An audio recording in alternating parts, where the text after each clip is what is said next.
Welcome back to Beena's learning class. 8ാം ക്ലാസ്സിലെ സാമൂഹ്യ ശാസ്ത്രം അല്ലെങ്കിൽ സോഷ്യൽ സ്റ്റഡീസിൻ്റെ പുതിയ ടെസ്റ്റാകും ഞങ്ങളെ. അപ്പോൾ അതിൻ്റെ ഒന്നാമത്തെ ഭാഗം അല്ലെങ്കിൽ ഒന്നാമത്തെ പാഠം ഒന്ന് വായിച്ചു തരണമെന്ന് ഞാൻ കണ്ട കമൻറ്റ് ബോക്സിൽ കുറേ പേര് പറയുന്നത്. ഇംഗ്ലീഷ് മീഡിയക്കാർക്ക് ഇത് എന്താണെന്ന് മലയാളത്തിൽ വായിക്കുമ്പോൾ മനസ്സിലാവും കുഞ്ഞുങ്ങളെ. നമ്മൾ അതിൻ്റെ ഒരു പാർട്ടിട്ടായിരുന്നു കേട്ടോ. ഒന്നാമത്തെ പാർട്ടിട്ട് കുറച്ച് ക്വസ്റ്റ്യൻ ആൻസർ തന്നതാണ്. അപ്പോൾ നമുക്ക് ടെസ്റ്റ് കിട്ടിയിട്ടില്ലായിരുന്നു, ഇപ്പോഴാണ് കിട്ടിയത്. ടെസ്റ്റ് അത് നോക്കും കുഞ്ഞുങ്ങളെ, നമുക്ക് ഓടിച്ചിട്ടൊന്ന് പറയാം, എന്നിട്ട് നമുക്ക് ഇത് ടെസ്റ്റ് വായിക്കുക കേട്ടോ. കാരണം നമ്മൾ ഒന്നാമത്തെ പാർട്ടിൽ കുറച്ച് നോട്ട് ഞാൻ ഇട്ടിട്ടുണ്ട്. അടുത്ത പാർട്ടിൽ നമുക്ക് ഈ ചാപ്റ്ററിൻ്റെ ഫുള്ള് നോട്ട്സ് ഞാൻ നിങ്ങൾക്ക് ഇട്ടുതരാം കേട്ടോ. അപ്പം നിങ്ങൾ ഈ പാഠത്തിൽ ഇപ്പോൾ ഒരു പാഠം നമ്മൾ ആ പാഠത്തിൽ എന്താണെന്ന് നമുക്കൊന്ന് അറിയണ്ടായോ. അപ്പോൾ ഈ പാഠത്തിൽ ഞാനൊന്ന് ഓടിച്ചിട്ട് പറയാം, പ്രധാനപ്പെട്ടത് ഞാൻ എടുത്ത് പറയാം, അത് കേട്ടിരുന്നോണേ. പാഠത്തിൻ്റെ പേര് അധിനിവേശവും ചെറുത്തുനിൽപ്പുമാണ് കേട്ടോ. ഇൻവേഷൻസ് ആൻഡ് റെസിസ്റ്റൻസ് നമ്മൾ ഇന്നലെ കഴിഞ്ഞ പാർട്ടിൽ ഇട്ടതാവും നിങ്ങളെ. അപ്പോൾ എന്താണ് എന്ന് നോക്കിക്കേ. ഫസ്റ്റ് പേജ് നിങ്ങളുടെ ഇംഗ്ലീഷ് മീഡിയം ആയാലും മലയാളം മീഡിയം ആയാലും നോക്കണേ കുഞ്ഞുങ്ങളെ. ഫസ്റ്റ് പേജിൽ നോക്കണേ. ഇംഗ്ലീഷ് ഈസ്റ്റ് ഇന്ത്യ കമ്പനി അതിൻ്റെ ആദ്യത്തെ കപ്പൽ വ്യൂഹം ഈസ്റ്റ് ഇൻഡീസിലേക്ക് അയക്കുന്നത് 1601 ഏപ്രിലായിരുന്നു. 18 മാസങ്ങൾക്ക് ശേഷം അസെൻഷൻ, ഡ്രാഗൺ, ഹെക്ടർ, സൂസൻ എന്നീ 4 കപ്പലുകൾ സുമാത്രയിൽ നിന്നും ജാവയിൽ നിന്നും കുരുമുളകും മറ്റുൽപ്പന്നങ്ങളുമായി മടങ്ങിയെത്തി. ഈ വിജയത്തെ തുടർന്ന് ഇതേ കപ്പലുകൾ ലണ്ടനിൽ നിന്ന് 1604 മാർച്ചിൽ 2ാം ദൗത്യം ആരംഭിച്ചു. മടക്കയാത്രയിൽ ഹെക്ടറും സൂസനും ആദ്യം പുറപ്പെട്ടു. പക്ഷേ സൂസൻ കടലിൽ വെച്ച് തകർന്നു പോയി. പിന്നാലെ വന്ന അസെൻഷനും ഡ്രാഗണും ഹെക്ടറിനെ രക്ഷിക്കുമ്പോഴേക്കും കടലിൽ ഉഴറി നടക്കുകയായിരുന്ന ആ കപ്പലിലെ മിക്ക നാവികരും മരണപ്പെട്ടിരുന്നു. 1606 മെയ് മാസത്തിൽ കുരുമുളകും ഗ്രാമ്പുവും ജാതിക്കയും നിറച്ച കപ്പലുകൾ ഇംഗ്ലണ്ടിലെത്തി. കമ്പനിയുടെ ലാഭം മുടക്കുമുതലിൻ്റെ 95% മനസ്സിലായോ? ആ ബോക്സിനകത്തിൽ ഇത്രയും കാര്യമാവും ഞങ്ങളെ പറയുന്നത്. ഇംഗ്ലീഷ് മീഡിയക്കാർക്ക് സംഭവം പിടികിട്ടിയോ കേട്ടോ? അഥവാ കേട്ടില്ലെങ്കിൽ ഒന്നുകൂടെ ഒന്ന് ബാക്കി അടിച്ചിട്ടൊന്ന് കേൾക്കണേ കുഞ്ഞുങ്ങളെ, കാരണം നമുക്ക് കുറച്ച് വായിക്കണ്ടേ. നോക്കിക്കേ, നമ്മൾ ഇത് പഠിച്ചതാ എന്താണ് കോൺസ്റ്റാന്റിനോപ്പിൾ അല്ലേ. യൂറോപ്പിനും ഏഷ്യയ്ക്കും ഇടയിലുള്ള ഒരു പ്രധാന കേന്ദ്രമായിരുന്നു കോൺസ്റ്റാന്റിനോപ്പിൾ. ഇതുവഴിയാണ് യൂറോപ്പും ഏഷ്യയും തമ്മിൽ കരമാർഗം വ്യാപാര ബന്ധത്തിൽ ഏർപ്പെട്ടിരുന്നത്. 1453 തുർക്കികൾ ഇവിടം പിടിച്ചടക്കുകയും ഇതുവഴിയുള്ള യൂറോപ്യരുടെ വ്യാപാരം തടയുകയും ചെയ്തു. തുടർന്ന് പുതിയ പാത കണ്ടെത്തുന്നതിന് യൂറോപ്യർ നിർബന്ധിതരാവുകയും ചെയ്തു. അത് നമ്മൾ കോൺസ്റ്റാന്റിനോപ്പിൾ എന്നാൽ എന്തെന്നുള്ളത് നമ്മൾ അതിൽ പഠിച്ചതാവും നിങ്ങളെ. ഒന്നാമത്തെ പാർട്ടിൽ പഠിച്ചതാണ്. അത് വളരെ ഇമ്പോർട്ടൻ്റ് ആയതൊക്കെ ഞാൻ എടുത്ത് പറയുന്നുണ്ട് കേട്ടോ. ഇന്ത്യ ഉൾപ്പെടെയുള്ള കിഴക്കൻ പ്രദേശങ്ങളിലേക്ക്, അതായത് ഈസ്റ്റ് ഇൻഡീസ് എന്ന് ബ്രാക്കറ്റിൽ കൊടുത്തിട്ടുണ്ട് കേട്ടോ. ഇന്ത്യ ഉൾപ്പെടെയുള്ള കിഴക്കൻ പ്രദേശങ്ങളിലേക്ക് വ്യാപാര ബന്ധത്തിനായി ഇംഗ്ലണ്ടിൽ സ്ഥാപിച്ച് പിൽക്കാലത്ത് ഇന്ത്യ അടക്കി ഭരിച്ച ഇംഗ്ലീഷ് ഈസ്റ്റ് ഇന്ത്യ കമ്പനിയുടെ ആദ്യ വ്യാപാര പരിശ്രമങ്ങളുടെ വിവരം നമ്മൾ വായിച്ചു. ഇപ്പോൾ വായിച്ച കാര്യങ്ങളാണ്. ഇത്രയും ബുദ്ധിമുട്ടേറിയ വ്യാപാരത്തിന് ഇംഗ്ലീഷ് ഈസ്റ്റ് ഇന്ത്യ കമ്പനിയെ പ്രേരിപ്പിച്ചത് എന്തെന്ന് നമുക്ക് പരിശോധിക്കാം. നോക്കണേ കുഞ്ഞുങ്ങളെ, ആ ചോദ്യത്തെ തന്നെ അത് കഴിഞ്ഞിട്ട് ഉത്തരവുണ്ട്. നോക്കിയേ. പ്രാചീന കാലം മുതൽ യൂറോപ്യർക്ക് ലോകത്തിൻ്റെ ഇതര ഭാഗങ്ങളുമായിട്ട് വ്യാപാരമുണ്ടായിരുന്നു. നോക്കണേ, പ്രാചീന കാലം പണ്ട് മുതലേ എന്താണ് യൂറോപ്യർക്ക് ലോകത്തിൻ്റെ ഇതര ഭാഗങ്ങളുമായിട്ട് ട്രേഡ് ബന്ധമുണ്ടായിരുന്നു. ഇതിൽ ഏഷ്യയും ഉൾപ്പെട്ടിരുന്നു. ഏഷ്യയും ഉൾപ്പെട്ടിരുന്നു. ഈ ബന്ധങ്ങൾ 15ാം നൂറ്റാണ്ടിൻ്റെ അവസാനത്തോടെ യൂറോപ്പിൽ നിന്നും കിഴക്ക് ദിശയിലേക്കുള്ള ഒരു സമുദ്രപാത കണ്ടെത്തുന്നതിലേക്ക് നയിച്ചു. കാരണം എന്താ, ഇവർക്ക് കരമാർഗം ഉള്ളത്. കോൺസ്റ്റാന്റിനോപ്പിളിനകത്ത് നമ്മൾ പറഞ്ഞില്ലേ, കരമാർഗം എന്ത് ചെയ്തു, മൊത്തം തടഞ്ഞു അല്ലേ. അപ്പം കിഴക്ക് ദിശയിലേക്കുള്ള ഒരു സമുദ്രപാത കണ്ടെത്തുന്നതിലേക്കും നയിച്ചു. ഇതിന് കാരണമായ പ്രധാന ഘടകങ്ങളാണ് താഴെ പറയുന്നത്. നോക്കണേ കുഞ്ഞുങ്ങളെ. യൂറോപ്യർ കപ്പൽ നിർമ്മാണത്തിലും കപ്പൽ യാത്രയിലും കൈവരിച്ച സാങ്കേതിക പുരോഗതി, ഭൂമിശാസ്ത്ര പരിജ്ഞാനത്തിലുണ്ടായ വളർച്ച, ദിശ കണ്ടെത്താൻ സഹായിക്കുന്ന കോമ്പസ്, ഭൂപട നിർമ്മാണം എന്നിവയിലുണ്ടായ പുരോഗതി, പുതിയ പ്രദേശങ്ങളിലെയും അവിടുത്തെ സമ്പത്തിനെയും കുറിച്ച് സഞ്ചാരികളുടെ യാത്രാവിവരണങ്ങൾ പകർന്ന അറിവ്, യൂറോപ്പിൽ കുരുമുളകടക്കമുള്ള ഏഷ്യൻ ഉൽപ്പന്നങ്ങൾക്കുണ്ടായിരുന്ന കച്ചവട സാധ്യത, തുർക്കികൾ കോൺസ്റ്റാന്റിനോപ്പിൾ പിടിച്ചടക്കിയത്. ചോദ്യം കേട്ടോണേ. കിഴക്ക് ദിശയിലേക്കുള്ള ഒരു സമുദ്രപാത കണ്ടെത്തുന്നതിലേക്ക് ഇവരെ നയിച്ചു. ഇതിന് കാരണമായ പ്രധാന ഘടകങ്ങൾ ഏതെല്ലാം കേട്ടോ. ഇത് അത്ര ഇമ്പോർട്ടൻ്റ് ആയിട്ടൊന്നും തോന്നില്ല, എന്നാലും നോക്കൂ കുഞ്ഞുങ്ങളെ. പോർച്ചുഗീസായിരുന്നു, നോക്കണേ ഇനിയും വളരെ ഇമ്പോർട്ടൻ്റ്. പോർച്ചുഗീസുകാരായിരുന്നു കടൽ മാർഗം ഇന്ത്യയിൽ എത്തിച്ചേർന്ന ആദ്യ യൂറോപ്യർ. ഇത് നമ്മൾ ഒന്നാമത്തെ ലിങ്കിൽ പഠിച്ചതാ അല്ലേ. വാസ്കോ ഡ ഗാമയാണ് കടൽ മാർഗം ഇന്ത്യയിലെത്തിയ ആദ്യ പോർച്ചുഗീസുകാരൻ. അത് നമ്മൾ പഠിച്ചതാ കുഞ്ഞുങ്ങളെ, വളരെ ഇമ്പോർട്ടൻ്റ് ആണത് കേട്ടോ. നമ്മളത് ക്വസ്റ്റ്യൻ ആൻസറിനകത്തിൽ പഠിച്ചതാ. നോക്കിക്കേ, വാസ്കോ ഡ ഗാമ കപ്പൽ യാത്ര ആരംഭിച്ച സ്ഥലം അത് നമ്മൾ എഴുതിയതാണ്. വാസ്കോ ഡ ഗാമ എത്തിച്ചേർന്ന സ്ഥലം നമ്മൾ എഴുതിയതാണ്. വാസ്കോ ഡ ഗാമ പിന്നിട്ട സമുദ്രങ്ങളും വൻകരകളും അതും 3 ക്വസ്റ്റ്യൻ ആൻസർ നമ്മൾ ഒന്നാമത്തെ പാർട്ടിൽ ഇട്ടതാണ്. പോർച്ചുഗീസുകാരുടെ ഇന്ത്യയിലേക്കുള്ള യാത്ര നോക്കണേ കുഞ്ഞുങ്ങളെ.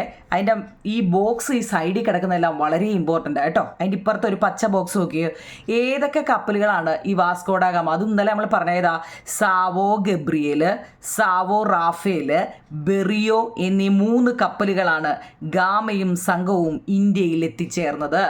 വാസ്കോ ഡ ഗാമ ഇന്ത്യയിൽ എത്തിച്ചത് എവിടെ എത്തിയേ? കോഴിക്കോടുള്ള കാപ്പാട് എന്ന് പറയുന്ന സ്ഥലത്താണ് എത്തിയത്. നമ്മൾ ഇന്നലെ അതിനെക്കുറിച്ച് ഒത്തിരിയും പറഞ്ഞതാ. അപ്പം ഏതൊക്കെ കപ്പലുകളാണെന്നും നമ്മൾ ഇന്നലെ പഠിച്ചതാ അല്ലേ. പോർച്ചുഗീസുകാരുടെ ഇന്ത്യയിലേക്കുള്ള യാത്രയെക്കുറിച്ച് നോക്കൂ കുഞ്ഞുങ്ങളെ. 1498 കോഴിക്കോടിന് സമീപത്തുള്ള കാപ്പാട് എന്ന സ്ഥലത്താണ് വാസ്കോ ഡ ഗാമ എത്തിച്ചേർന്നത്. വാസ്കോ ഡ ഗാമയെക്കുറിച്ച് ചോദിക്കുമ്പോൾ എഴുതാനുള്ള കാര്യങ്ങളാണ്.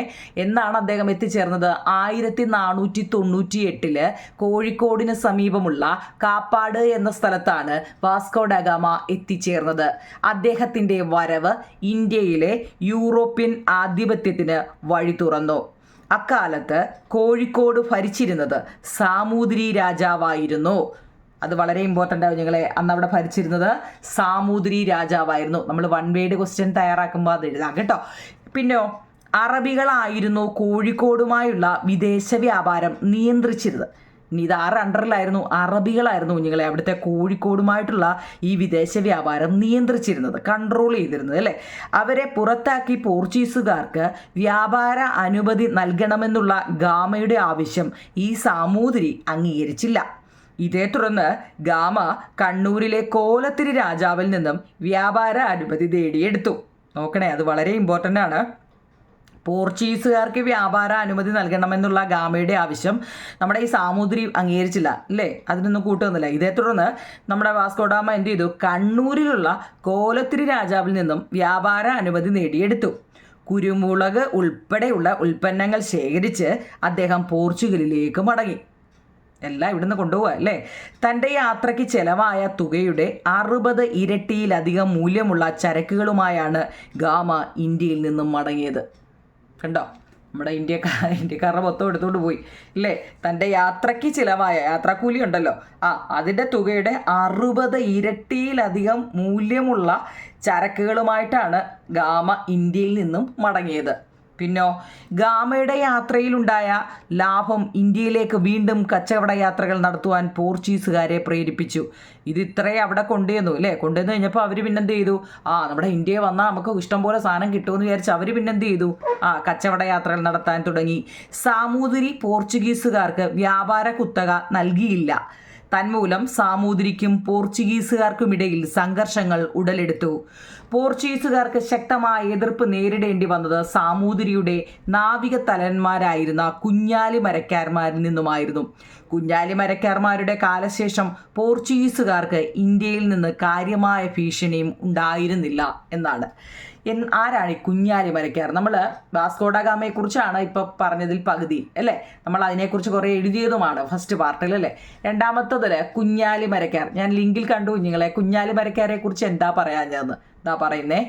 പോർച്ചുഗീസുകാരുടെ ആക്രമണങ്ങളെ ചെറുത്ത് സാമൂതിരിയെയും പശ്ചിമ തീര പ്രദേശങ്ങളെയും സംരക്ഷിച്ചിരുന്നത് കുഞ്ഞാലി മരക്കാർമാരായിരുന്നു. എന്താ കുഞ്ഞുങ്ങളെ? പോർച്ചുഗീസുകാരുടെ ആക്രമണങ്ങളെ ചെറുത്ത് സാമൂതിരിയെയും പശ്ചിമ തീര പ്രദേശങ്ങളെയും സംരക്ഷിക്കുന്നത് കുഞ്ഞാലി മരക്കാർമാരാണ്.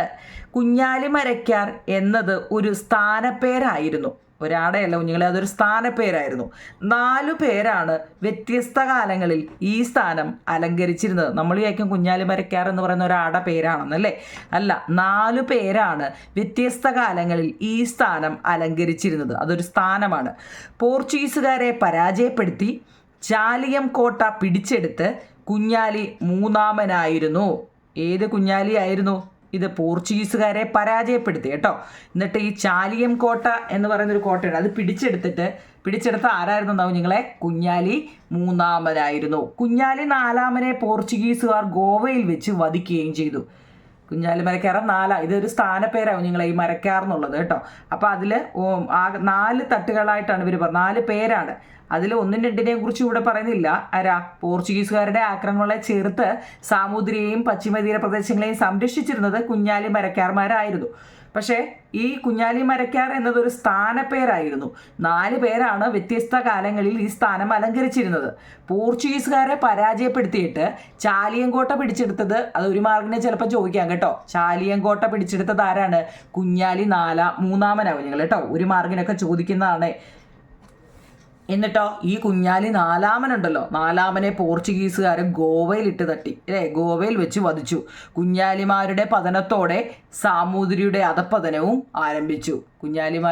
അവരെല്ലാം പോയതോടെ കുഞ്ഞാലിമാരുടെ പതനത്തോടെ സാമൂതിരിയുടെ അധപ്പതനവും ആരംഭിച്ചു. അതാണ് കുഞ്ഞാലി മരക്കാർ. ഓക്കെ ആണോ? പേജ് നമ്പർ 9 ആയി നിങ്ങളെ. അടുത്ത് നോക്കിക്കേ, പോർച്ചുഗീസുകാരുടെ വരവ് ഇന്ത്യയിൽ സൃഷ്ടിച്ച ഫലങ്ങൾ. നമ്മളിത് എഴുതിയതാ, ഓർമ്മയുണ്ടോ? ചിത്രത്തിൽ തന്നിട്ടുള്ളവയുടെ മലയാളം പേരുകൾ കണ്ടെത്തി പട്ടയം നോക്കിക്കേ.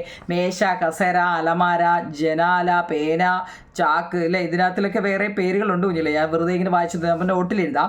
ഇന്ത്യയും പോർച്ചുഗീസുമായുള്ള ബന്ധത്തിന്റെ സ്വാധീന ഫലമായി പോർച്ചുഗീസ് എന്ന ഭാഷയിൽ നിന്നാണ് ഈ പദങ്ങൾ മലയാള ഭാഷയ്ക്ക് നമുക്ക് ലഭിച്ചത്. കശുമാവ് ഇന്നലെ നമ്മൾ എഴുതിയതാ. പറങ്കിമാവ്, പപ്പായ, പേരയ്ക്ക, പൈനാപ്പിൾ തുടങ്ങിയവ പരിചയം. പി വരുന്നതൊക്കെ കേട്ടോ. പോർച്ചുഗീസുകാരിട്ടതുണ്ട് പി വന്ന്. പറങ്കിമാവ്, പപ്പായ, പേരയ്ക്ക, പൈനാപ്പിൾ തുടങ്ങിയവയെല്ലാം പരിചയപ്പെടുത്തി കേട്ടോ. ഇതെല്ലാം പരിചയപ്പെടുത്തി. അടുത്ത ഇന്ത്യയിലെ ആദ്യത്തെ യൂറോപ്യൻ കോട്ട, അതൊരു മാർക്കിന് ചോദിക്കുന്ന ഇന്ത്യയിലെ ആദ്യത്തെ യൂറോപ്യൻ കോട്ട മാനുവൽ കോട്ട എവിടെയായിരുന്നു നിങ്ങളെ? കൊച്ചിയിൽ സ്ഥാപിച്ചു. ഒരു മാർക്കിൻ്റെ ആണ്. കൊച്ചിയിൽ സ്ഥാപിച്ചു. കൊച്ചി, ഗോവ, ദമാൻ, ദിയു എന്നീ പ്രദേശങ്ങൾ പോർച്ചുഗീസ് ആധിപത്യം കീഴിലായി. പോർച്ചുഗീസിന്റെ ആധിപത്യം കീഴിലായിരുന്ന സ്ഥലങ്ങൾ ഏതൊക്കെയായിരുന്നു? കൊച്ചി, ഗോവ, ദമാൻ, ദിയു എന്നീ പ്രദേശങ്ങൾ പോർച്ചുഗീസ് ആധിപത്യം കീഴിലായി. അച്ചടി വിദ്യ പ്രചരിപ്പിച്ചു. അച്ചടി വിദ്യ കേട്ടോ. ചവിട്ട് നാടകം, മാർഗംകളി തുടങ്ങിയ കലാരൂപങ്ങൾ പ്രചരിപ്പിച്ചു. ഇതൊക്കെ വളരെ ഇമ്പോർട്ടൻ്റ് ഒരു ക്വസ്റ്റ്യൻ ആൻസർ ആണ്. ചവിട്ട് നാടകം, മാർഗംകളി തുടങ്ങിയ കലാരൂപങ്ങൾ പ്രചരിച്ചു. യൂറോപ്യൻ ശൈലിയിലുള്ള കെട്ടിട നിർമ്മാണം ആരംഭിച്ചു. യൂറോപ്യൻ പടക്കോപ്പുകളും യുദ്ധമുറകളും അഭ്യസിപ്പിച്ചു. ക്രൈസ്തവ മതപഠന കേന്ദ്രങ്ങൾ ആരംഭിച്ചു. വളരെ ഇമ്പോർട്ടൻ്റ് ആയ 3-4 പോയിന്റുകളാണ്. എന്തൊക്കെയാണ് നിങ്ങളെ? ഇന്ത്യയും പോർച്ചുഗീസുമായുള്ള ബന്ധത്തിൻ്റെ സ്വാധീന ഫലമായി പോർച്ചുഗീസ് ഭാഷയിൽ നിന്നാണ് ഈ പദങ്ങൾ ലഭിച്ചത്. എന്തൊക്കെ കാര്യങ്ങളാണെന്നൊന്ന് നോക്കണേത്. ഒരു 5 പ്രധാനപ്പെട്ട പോയിന്റുകളാട്ടോ. ക്വസ്റ്റ്യൻ ആൻസർ വേണമെങ്കിൽ ഞാൻ തരാം കുഞ്ഞുങ്ങളെ. എന്തൊക്കെയാണെന്നൊന്ന് അറിഞ്ഞിരുന്നാൽ മതി കേട്ടോ. ഓക്കെ, അടുത്ത നമ്മൾ ഡച്ചുകാരെ കുറിച്ചാണ് പഠിക്കുന്നത്. എന്താണ് ഈ ഡച്ചുകാർ? നമ്മൾ പറഞ്ഞു ആരൊക്കെയാണ് ഇന്ത്യയിൽ വന്നതെന്ന് ആദ്യം പഠിച്ചായിരുന്നല്ലേ? പോർച്ചുഗീസുകാർ, ഡച്ചുകാർ. നോക്കിയ ഡച്ചുകാർ. പോർച്ചുഗീസുകാരെ തുടർന്ന് ഇന്ത്യയിലേക്ക് എത്തിച്ചേർന്ന യൂറോപ്യർ നെതർലാൻഡിലെ ഹോളണ്ടിൽ നിന്നുള്ളവരായിരുന്നു. ഡച്ചുകാർ എന്നാണ് ഇവരെ അറിയപ്പെടുന്നത്. എന്താവും നിങ്ങളെ? ആരാണ് ഈ ഡച്ചുകാർ എന്ന് വെച്ച് കഴിഞ്ഞാൽ പോർച്ചുഗീസുകാരെ തുടർന്ന് ഇന്ത്യയിലേക്ക് എത്തിച്ചേർന്ന യൂറോപ്യർ ഹോളണ്ടിൽ നിന്നുള്ളവരായിരുന്നു. ഡച്ചുകാർ എന്നാണ് ഇവരെ അറിയപ്പെടുന്നത്. നാഗപട്ടണം, ബറോച്ച്, അഹമ്മദാബാദ്, ചിൻസുര എന്നിവരായിരുന്നു ഡച്ചുകാരുടെ ഇന്ത്യയിലെ പ്രധാന വാണിജ്യ കേന്ദ്രങ്ങൾ. കച്ചവടാധിപത്യത്തിനായുള്ള മത്സരത്തിൽ ഡച്ചുകാർ പോർച്ചുഗീസുകാരെ പരാജയപ്പെടുത്തി. നോക്കണേ, ഡച്ചുകാരെ കുറിച്ച് ചോദിക്കുമ്പം അതിനകത്ത് നിന്ന് 2-3 പോയിന്റ് എടുത്ത് എഴുതണം കേട്ടോ. ഇനി നമ്മൾ ഏറ്റവും പ്രധാനപ്പെട്ട നിങ്ങളെ എന്താണ് ഈ കുളച്ചൽ യുദ്ധം? ബാറ്റിൽ ഓഫ് കുളച്ചൽ യുദ്ധം. പേര് പറയാം, കുളച്ചലാട്ടോ, കുളച്ചൽ. 1700 എല്ലാ യുദ്ധങ്ങളുടെയും മീൻസ് ഇതിനകത്തിലെ എല്ലാ ഡേറ്റുകളും നിങ്ങൾ പഠിച്ചു വെച്ചേക്കണം. പോർച്ചുഗീസുകാർ ഇന്ത്യയിൽ വന്നത്, കോഴിക്കോട് കാപ്പാട് ഇറങ്ങിയത് എന്നാന്നും എങ്ങനെയാണെന്നും ഇതിനകത്തിലെ ഡേറ്റുകൾ പഠിച്ചു വെച്ചേക്കണേ നിങ്ങളെ കേട്ടോ. 1741 കന്യാകുമാരിക്കടുത്തുള്ള കുളച്ചലിൽ വെച്ച് തിരുവിതാംകൂർ ഭരണാധികാരിയായിരുന്ന മാർത്താണ്ഡവർമ്മയും ഡച്ചുകാരും തമ്മിൽ ഏറ്റുമുട്ടി. ഈ യുദ്ധത്തിൽ പരാജയപ്പെട്ടതോടെ ഡച്ചുകാർക്ക് ഇന്ത്യയിലെ ആധിപത്യം നഷ്ടപ്പെട്ടു. ഒരു യൂറോപ്യൻ ശക്തി ഇന്ത്യൻ ഭരണാധികാരിയോട് പരാജയപ്പെട്ട ആദ്യത്തെ യുദ്ധമായിരുന്നു ഇത്. ഏത്? കുളച്ചൽ യുദ്ധം. എന്താ കുഞ്ഞുങ്ങളെ, 1741 കന്യാകുമാരിക്കടുത്തുള്ള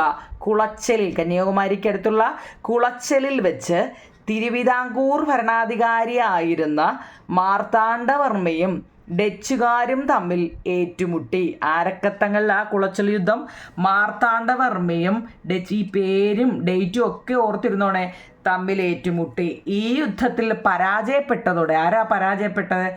ഡച്ചുകാർക്ക് ഇന്ത്യയിലെ ആധിപത്യം നഷ്ടപ്പെട്ടു. ഡച്ചുകാർക്ക് ഇന്ത്യയിലെ ആധിപത്യം നഷ്ടപ്പെട്ടു. ഒരു യൂറോപ്യൻ ശക്തി ഇന്ത്യൻ ഭരണാധികാരിയോട് പരാജയപ്പെട്ട ആദ്യത്തെ യുദ്ധമായിരുന്നു ഇത്. ഏത്? കുളച്ചൽ യുദ്ധം കേട്ടോ. നമ്മുടെ കുളച്ചൽ യുദ്ധ സ്മാരകം കാണാൻ പറ്റുന്നുണ്ട്, ടെസ്റ്റിലുണ്ട് കുഞ്ഞുങ്ങൾ കേട്ടോ. അതിൻ്റെ 11ാമത്തെ പേജിൽ കണ്ടോ. അടുത്ത ഏറ്റവും പ്രധാനപ്പെട്ട കുഞ്ഞുങ്ങളെ ഹോർത്തൂസ് മലബാറിക്കൂസ് എന്ന് പറയുന്നത്, ഇത് വളരെ ഇമ്പോർട്ടൻ്റ് ആണ്. ഹോർത്തൂസ് മലബാറിക്കൂസ്, അതിൻ്റെ മഞ്ഞ ഉണ്ട്, ഈ പടം നമ്മൾ മിക്കവാറും കണ്ടിട്ടുള്ളത് തോന്നുന്നു. ഹോർത്തൂസ് മലബാറിക്കൂസ് എന്താണ്? ഡച്ചുകാരുമായുള്ള ബന്ധത്തിൻ്റെ ഏറ്റവും വലിയ സംഭാവന ഹോർത്തൂസ് മലബാറിക്കൂസ് എന്ന കൃതിയാണ്. കേരളത്തിലെ 742 ഔഷധ സസ്യങ്ങളെ കുറിച്ചുള്ള വിവരങ്ങൾ ഈ ഗ്രന്ഥത്തിൽ പ്രതിപാദിച്ചിട്ടുണ്ട്. ഹോർത്തൂസ് മലബാറിക്കസിൽ എത്ര സസ്യങ്ങളെക്കുറിച്ചുള്ള വിവരങ്ങളാവും നിങ്ങളെ? 742 ഔഷധ സസ്യങ്ങളെക്കുറിച്ച് കേട്ടോ. ഡച്ച് ഗവർണറായിരുന്ന ഹെൻറിക്ക് വാൻഡീഡ് സ്പെല്ലിങ് നല്ലോണം അറിയണേ കുഞ്ഞുങ്ങൾ കേട്ടോ, ഈ കൃതിയുടെ രചനയ്ക്ക് നേതൃത്വം നൽകിയത്. ഈ രചനയ്ക്ക് അദ്ദേഹത്തിനെ സഹായിച്ചത് E.T. അച്യുതൻ എന്ന മലയാളി വൈദ്യനാണ്. E.T. അച്യുതൻ എന്ന മലയാളി വൈദ്യനാണ്. അപ്പുഭട്ട്, രംഗഭട്ട്, വിനായക ഭട്ട് എന്നിവയും രചനയിൽ പങ്കാളികളായി. മലയാള അക്ഷരങ്ങൾ അച്ചടിയിൽ പതിഞ്ഞ ആദ്യത്തെ പുസ്തകം ഹോർത്തൂസ് മലബാറിക്കൂസ് ആണ് കുഞ്ഞുങ്ങളെ. ഒരു മാർക്കിൻ്റെ വളരെ ഇമ്പോർട്ടൻ്റ് ഒരു ചോദ്യമാണ്. മലയാള അക്ഷരങ്ങൾ അച്ചടിയിൽ പതിഞ്ഞ ആദ്യത്തെ പുസ്തകം ഹോർത്തൂസ് മലബാറിക്കൂസ് ആണ്. മലയാളം, ഇംഗ്ലീഷ് എന്നീ ഭാഷകളിലേക്ക് ഈ കൃതി വിവർത്തനം ചെയ്തത് ഡോക്ടർ KS മണിലാൽ ആണ്. ഓരോരുത്തരെയും പേര് നല്ലപോലെ അറിയണം കേട്ടോ. ഇനി നമ്മൾ പറഞ്ഞു E.T. അച്യുതനെ കുറിച്ച് പറഞ്ഞില്ലേ കുഞ്ഞുങ്ങളെ. ആലപ്പുഴ ജില്ലയിലെ ചേർത്തല താലൂക്കിലെ കടക്കരപ്പള്ളി ഗ്രാമത്തിൽ ഒരു പാരമ്പര്യ വൈദ്യ കുടുംബത്തിൽ ജനിച്ച പ്രഗത്ഭനായ നാട്ടുവൈദ്യനായിരുന്നു E.T. അച്യുതൻ കേട്ടോ. ആ പച്ച ബോക്സിനകത്ത് E.T. അച്യുതൻ ഇംഗ്ലീഷ് മീഡിയക്കാർക്കും മലയാളം മീഡിയക്കാർക്കും കൊടുത്തിട്ടുണ്ട്. ആലപ്പുഴ ജില്ലയിലെ ചേർത്തല താലൂക്കില് കടക്കരപ്പള്ളി ഗ്രാമത്തിൽ ഒരു പാരമ്പര്യ വൈദ്യ കുടുംബത്തിൽ ജനിച്ച പ്രഗത്ഭനായ നാട്ടുവൈദ്യനായിരുന്നു E.T. അച്യുതൻ. അതിൻ്റെ തൊട്ട് താഴെ ഒരു മഞ്ഞ ബോക്സ് കണ്ടോ കുഞ്ഞുങ്ങളെ. അതായത് ഇത് ഒരു സസ്യത്തിൻ്റെ പേര് തന്നിട്ട്, ഒരു പ്ലാന്റ്സിൻ്റെ പേര് തന്നിട്ട് അത് ഏതാണെന്ന് എഴുതാൻ ചോദിച്ചിട്ടുണ്ട്. ഇനി നമ്മൾ പഠിക്കുന്നത് ഫ്രഞ്ചുകാരെ കുറിച്ചാണ്. ആരെയാണ്? ഫ്രഞ്ചുകാര്. ഡച്ചുകാർക്ക് ശേഷം നോക്കണേ, ഓരോരുത്തരെ കുറിച്ച് പഠിക്കുമ്പോഴും അതിനകത്തിലെല്ലാം ഓരോ യുദ്ധങ്ങൾ പറയുന്നുണ്ട് കേട്ടോ. ഫസ്റ്റ് നമ്മൾ ആരാണ്? പോർച്ചുഗീസുകാരെ കുറിച്ചാണ് പഠിച്ചത് അല്ലേ. പോർച്ചുഗീസുകാർ വന്നതിന് ശേഷം സാമൂതിരി രാജവംശത്തിനെ കുറിച്ചും പിന്നെന്താ പോർച്ചുഗീസുകാർ വന്നപ്പോൾ ഉണ്ടായ സംഘർഷങ്ങളെ കുറിച്ചും ഒക്കെ പറഞ്ഞു. കുഞ്ഞാലിമരക്കാരെ കുറിച്ചും പോർച്ചുഗീസുകാരെ അതിനകത്ത് കുഞ്ഞാലിമരക്കാരെ കുറിച്ച് പറഞ്ഞു. പിന്നെ ഡച്ചുകാർ വന്നപ്പോഴുള്ള യുദ്ധമാണ് എന്ത് വരുന്നത്? ഡച്ചുകാർ എന്നാണ് അറിയപ്പെടുക. ഒരു യുദ്ധം ഉണ്ടല്ലോ കുഞ്ഞുങ്ങളിവിടെ. ആദ്യത്തെ യുദ്ധമായിരുന്നു ഇത്, പേരില്ലായിരുന്നു.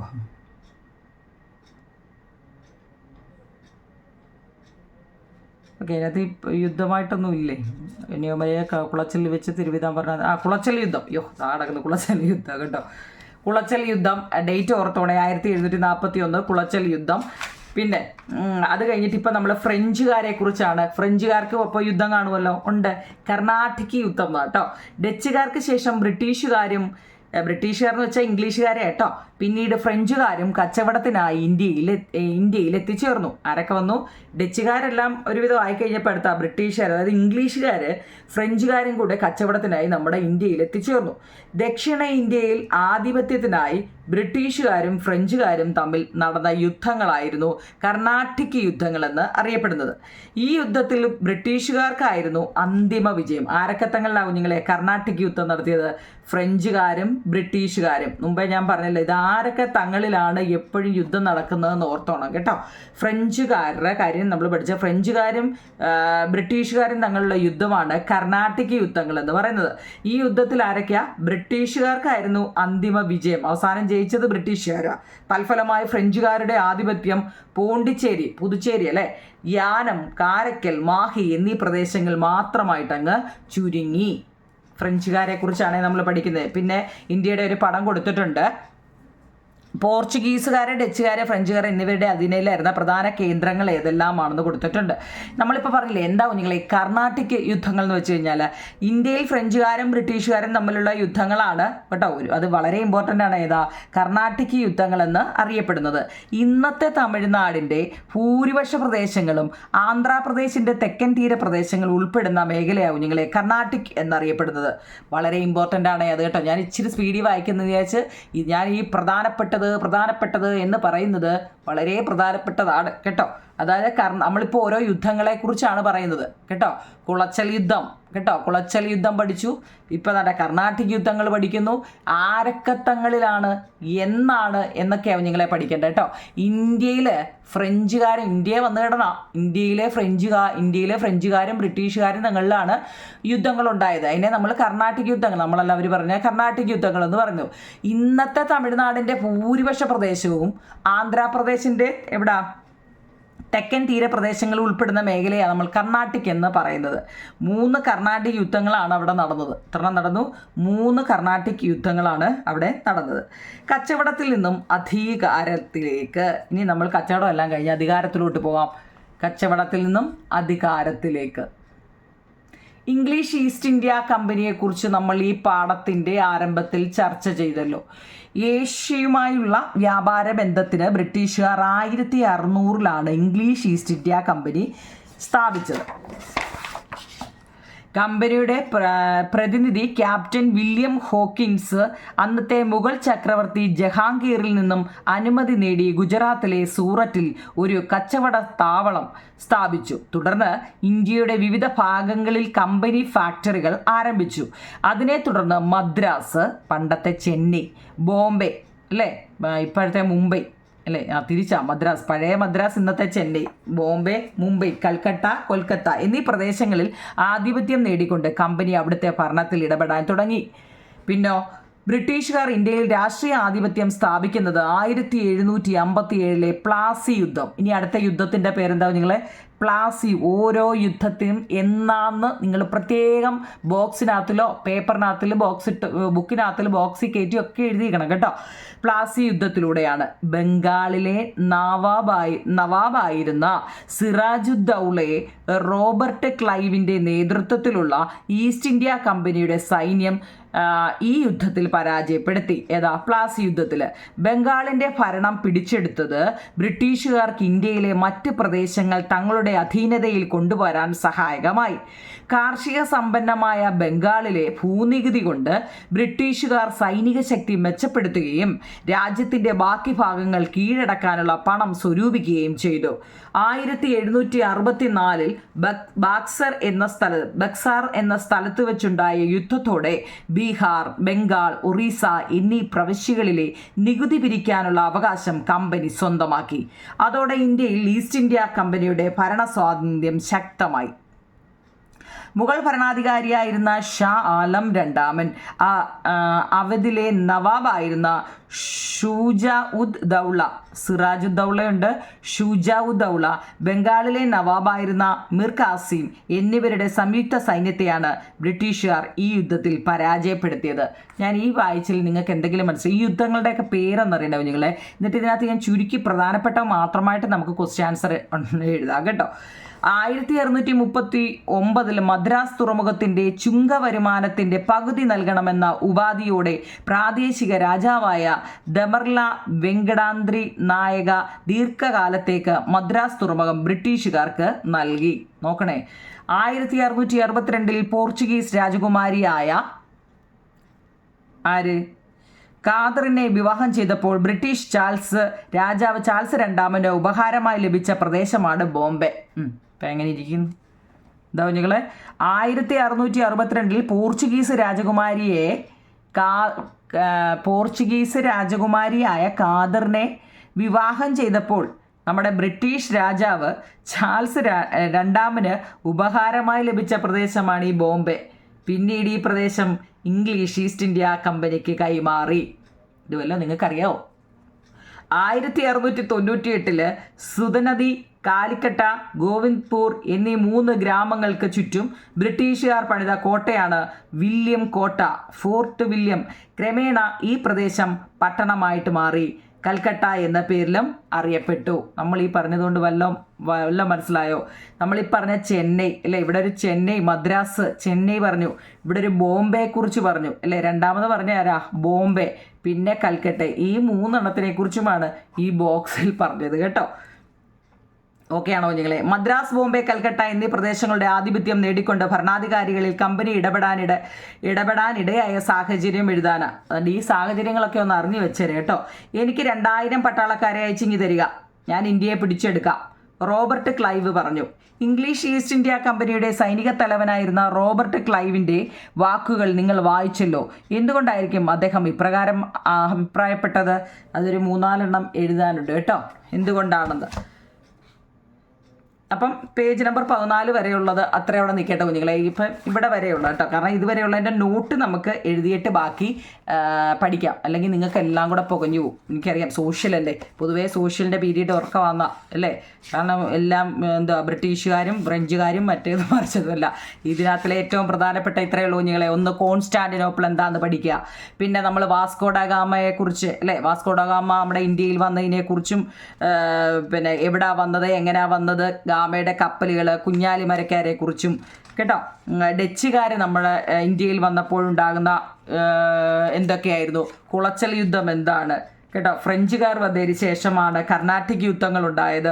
ഹോർത്തൂസ് മലബാറിക്കസ് വളരെ ഇമ്പോർട്ടൻ്റ് ആണ് കേട്ടോ, ഹോർത്തൂസ് മലബാറിക്കസ്. പിന്നെ നമ്മൾ പറഞ്ഞായിരുന്നു മദ്രാസും ബോംബെയും കൽക്കട്ടയും കുറിച്ചും ഒക്കെ ഒന്ന് റഫായിട്ടൊക്കെ ഒന്ന് അറിഞ്ഞിരിക്കണം, എന്തൊക്കെ എങ്ങനെയൊക്കെ. അതാണ് ഇപ്പം ഞാൻ പറഞ്ഞായിരുന്നല്ലോ, ഇതിൻ്റെ ഇടയ്ക്കൊക്കെ കല്യാണമൊക്കെ നടന്ന കാര്യങ്ങളും ഒക്കെ പറഞ്ഞില്ലേ, അപ്പോൾ അതൊക്കെ ഒന്ന് അറിഞ്ഞു വെച്ചേക്കണം. നമ്മൾ സോഷ്യലാണ്, ചരിത്രമാണ് കുഞ്ഞുങ്ങളെ, നല്ലതുപോലെ ചരിത്രമൊക്കെ ഒന്ന് അറിഞ്ഞു വെച്ചേക്കണം കേട്ടോ.